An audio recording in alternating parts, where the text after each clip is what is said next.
There's a continuous question that gets posed in the comic book industry, and that is essentially how do we get new readers? How do we get new people to come in to look at these books and enjoy these stories and then become essentially lifelong customers?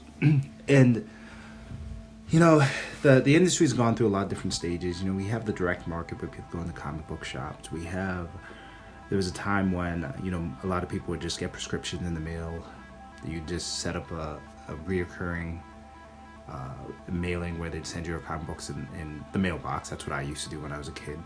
And there's other ways. There used to be the newsstand. People would get there. So it's gone through a couple of different evolutions. But nowadays, it's difficult because the exposure really isn't there. You know what I mean? There's some stuff at like local Walmart and things like that. They have them in Barnes & Noble and some other bookstores. And you have comic book shops, right? But comic book shops have kind of, I would say most of them are like toy shops now. They have like Funko Pops and like a lot of them sell like, I don't know, candy and shirts and they're not making their money from comics, right? Very few of them still exist as purely comic book shops, and those usually in the bigger cities. If you're living in a small town, you probably get something that's like a hybrid. In any case, probably the biggest thing that brings in new readers right now is essentially people introducing them to comics. You'll see this where a son learned to read comics because their parents bought them comic books. So their dad says, hey, I used to read those Superman comics, buys a couple of books for the kid, and then eventually the kid becomes a fan, starts reading that.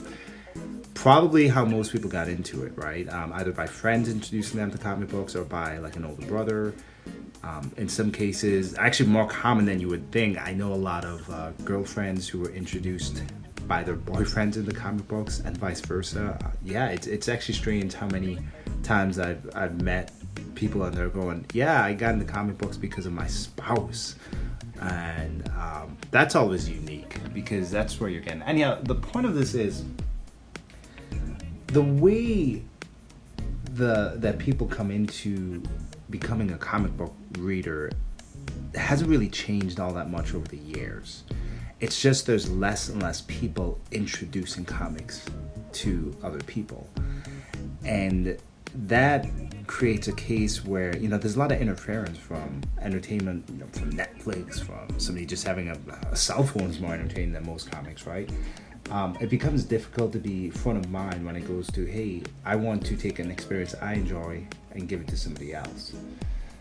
But we don't make it easy on ourselves as an industry.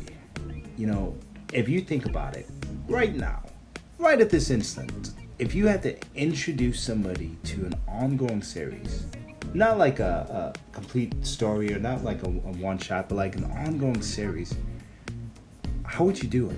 Where would they begin?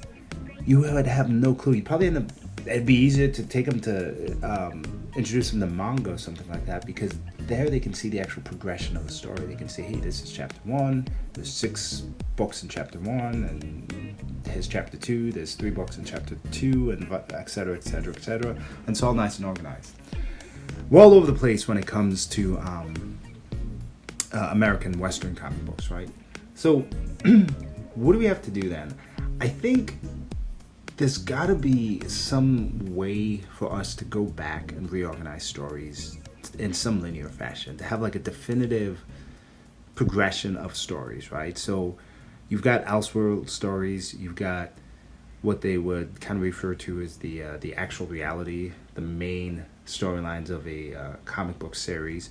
But if there's a way to kind of put them collected so that you know where the beginning is, what the evolution is, and there's some consistency there, I think that's a good way to make it easier to introduce people into it. So that's number one. Number two is kind of the culture of comics right now. And the fact that there really isn't a big comic book culture of what the readers were 20 or 30 years ago. When you were 14 years old in 1993, of course you're going to be reading comic books. 14-year-old boys are not reading comic books nowadays. I doubt it. If they are, they're reading manga, right? And the difficulty is as an industry, we still want to hold on to the idea of, yeah, let's get these 13, 14, 15-year-old kids to read comics. Yeah, you can do that. I think the problem is the people who read comics nowadays are the 14 and 15-year-olds and 12-year-olds who were 14, 15, and 12 in 1993, and now they're like in their 40s and 50s, right? And so that's where we need to, again, make sure that we're targeting our right audience, but we got to make it appealing that those people who are in their 40s or 50s, possibly 60s, have a way to encourage the next generation of readers to join. And that doesn't mean trying to reach those readers directly. That means having a good story, a good continuous story that's well organized, so that somebody can go, hey, here's the Superman collection, here's the Batman collection, here's everything. This is the beginning, the middle, and the end of this collection. This is where it goes. So these are just kind of my thoughts on it, because I think people still, if they're going to get into something that's nowadays probably, I would consider niche. In 1993, I would not consider comic books a niche market, and because everybody used to read comic books, right? But now there's only a certain amount of people who read it. But people get into it because they know somebody else who's also into it, right? And now we're in this world where people are less and less interactive. Not a lot of people go to comic book shops. And we have to remember as an industry that you can't really make something appealing to a new audience if they're not going to see it anyhow. And it drives me nuts when people are going, hey, yeah, we're going to make this so we get a new, brighter audience. We're going to get young female readers between the ages of 12 and 15 to read our comic books. And I go, okay, where are you selling the comic books at? Oh, we're selling them at the comic book shops. I'm like, oh, okay, because last time I went to a comic book shop, it was like guys in their 40s and 50s who had a pull list would come in and get their stuff and leave. Like, I didn't see a lot of them going like, hey, let me bring my 15-year-old daughter in here so that she can see the new Wonder Woman book, right? So, anyhow, just my thoughts. Not really much of a point to this video, but just kind of thinking about the processes of how do you get somebody new into the comic book industry as a reader. So hopefully